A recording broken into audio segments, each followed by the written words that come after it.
डिम्पी औकात से बाहर, वनराज की चाल उस पे ही पड़ेगी भारी, उल्टी पड़ेगी वनराज की चाल। नमस्कार दोस्तों, स्वागत है आपका आपके अपने चैनल हंग्री स्पिरिट्स में। हंग्री स्पिरिट्स देख रहे सारे दर्शकों का मैं अंजू शर्मा दिल से स्वागत करती हूँ। तो दोस्तों, आज की कड़ी में ये दो चीजें स्पष्ट रूप से सामने आ गई। पहली डिम्पी के बारे में, डिम्पी जो औकात से बाहर पर फड़फड़ा रही है, और दूसरी वनराज के बारे में, क्योंकि अब वनराज अनुज से टक्कर लेने जा रहा है सीधी सीधी। और अनुज जो पहले से ही दर्द के समंदर में है और वहां से उभरने की कोशिश कर रहा है और अपनी अनुपमा से आज भी प्यार करता है, मगर वनराज को तो कुछ और ही चाहिए।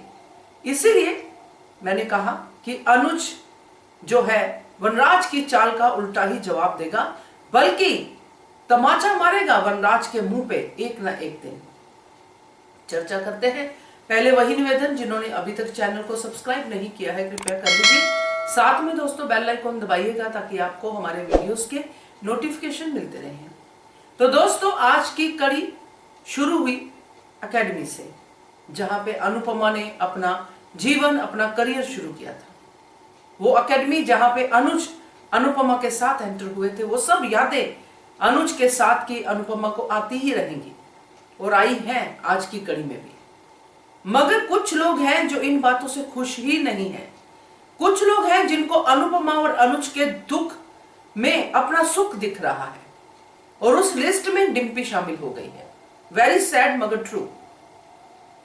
डिम्पी की नेचर शायद शुरू से ही ऐसी होगी, क्योंकि जब डिम्पी इस ट्रैक को लेके आई थी तब डिम्पी के साथ एकदम से हमदर्दी हो गई थी, क्योंकि इतना बड़ा उसके साथ हादसा हुआ था। डिम्पी के मन में अनुपमा के प्रति श्रद्धा देखी थी हमने, कि कैसे अनुपमा ने ऐसे दर्द से डिम्पी को उभारा था। मगर आज अनुपमा के दुख का डिम्पी को दुख नहीं है। वहां पे डिम्पी को अपना सुख दिखाई दे रहा है कि अगर अनुपमा एकेडमी में आती है, अनुपमा यहां पे काम करती है, तो मेरा क्या होगा, मेरे हाथ से तो एकेडमी चली जाएगी। इनसिक्योरिटी बोल सकते हैं आप इसको। मगर दोस्तों, ये इनसिक्योरिटी क्या अनुपमा के प्रति ही दिखानी थी डिम्पी ने? बड़ा अफसोस हुआ, इसलिए मैंने कहा कि औकात से बाहर की बात कर दी है डिम्पी ने। तो कड़ी में यही दिखा हमें कि पूरी खुशियां मनाई जा रही हैं। वनराज भी आ जाते हैं, वनराज आके अपनी दोस्ती की दोहाई देते हैं और बहुत ही अच्छे तरीके से अनुपमा कहती है, हाथ भी नहीं मिलाती है वनराज से। बहुत अच्छा लगा कि अनुपमा ने बात को खत्म किया, क्योंकि वनराज खत्म करने वाला नहीं था बात को।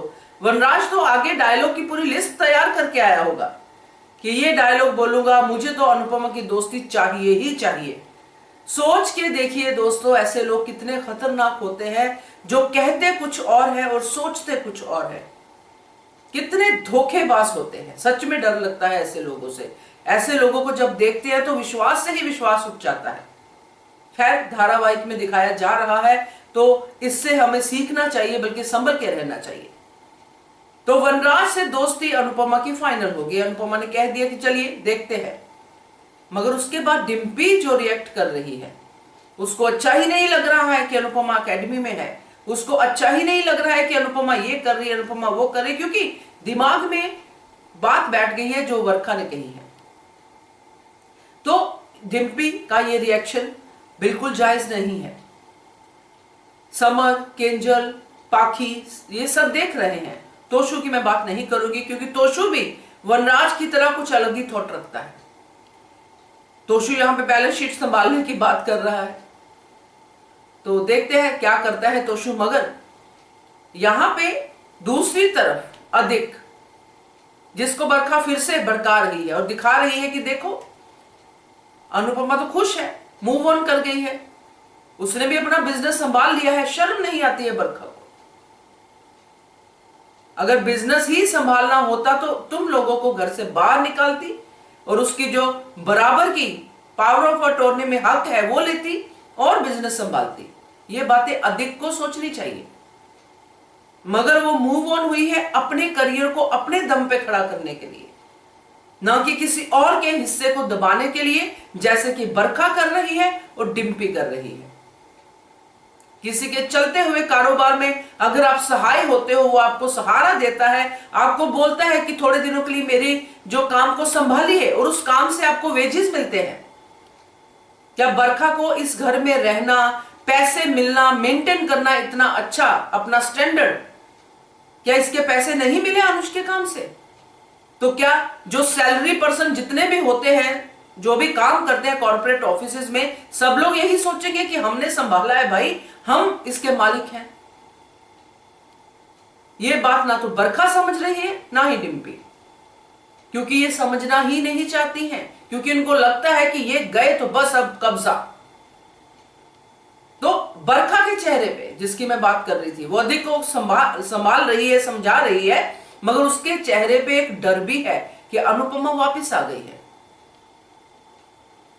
और बरखा इतनी अच्छी खिलाड़ी नहीं है जितना वनराज और माया है।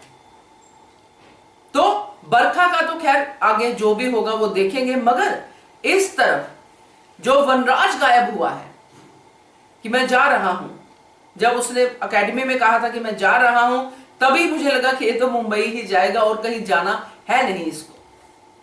और माया की खेल तो माया की खेल है, उसमें वनराज शामिल है, ये तो अब पूरी तरह से क्लियर दिख रहा है दोस्तों। नहीं तो इतने बड़े मुंबई में अनुज कहां शॉपिंग कर रहा है कौन बताएगा माया के अलावा। और वहीं पे वनराज पहुंच के अनुज को कहता है कि छोड़ा है तो छोड़ ही दो, मतलब तुम छोड़ दोगे तो मैं अनुपमा के साथ अपनी जिंदगी बिता सकता हूं। तो ये जो बात वनराज ने कही है, इसमें अनुपमा का करैक्टर, अनुपमा की एग्जिस्टेंस, उसको भी उसने चैलेंज कर दिया है कि अनुपमा क्या बिना इमोशंस का पुतला है कि कभी अनुज कभी वनराज? तो अनुपमा तो ऐसी बिल्कुल भी नहीं है। अनुपमा ने प्यार सिर्फ और सिर्फ अनुज से ही किया है। जो वनराज के साथ उसने रिश्ता निभाया है वो एक ऐसी शादी थी जो समझौता थी, और ऐसी समझौते वाली शादियां दोस्तों आज की डेट में अगर मैं बात करूं तो बहुत सारे इंडियन जो घर है उसमें चल रही है। कोई मां बाप के डर से, कोई मां बाप की केयर से, कोई ना कोई किसी ना किसी कारण से यह शादी निभा रहा है।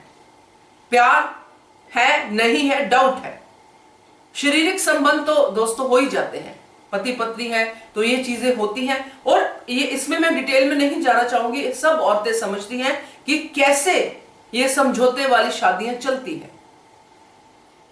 अनुपमा ने भी चलाई, क्योंकि उस समय उनको सिर्फ फैमिली दिखती है कि परिवार है, पति है, ये है, वो है, और एक समय के बाद आदत सी भी हो जाती है। और यहां पे अनुज के आने के बाद अनुपमा को उस प्यार का एहसास हुआ इतने सालों के बाद, जो प्यार कहीं उसके अंदर था सिर्फ अपने लिए और अनुज के लिए, और इस प्यार को मिटाने की बात कर रहा है ये वनराज। तो एक थ्योरी है दोस्तों जिसमें रिवर्स रिलेशनशिप की बात होती है, और ये रिलेशनशिप ऐसा होता है जिसमें आप किसी को नहीं बोलते हो करने के लिए और वो वही करता है। और यहां पे अनुज को आज अनुपमा पे गिला है, गुस्सा है, प्यार है, ये सब है। सबसे ज्यादा गुस्सा उसे अनुपमा पे आ रहा है क्योंकि अनुपमा उसकी अपनी है।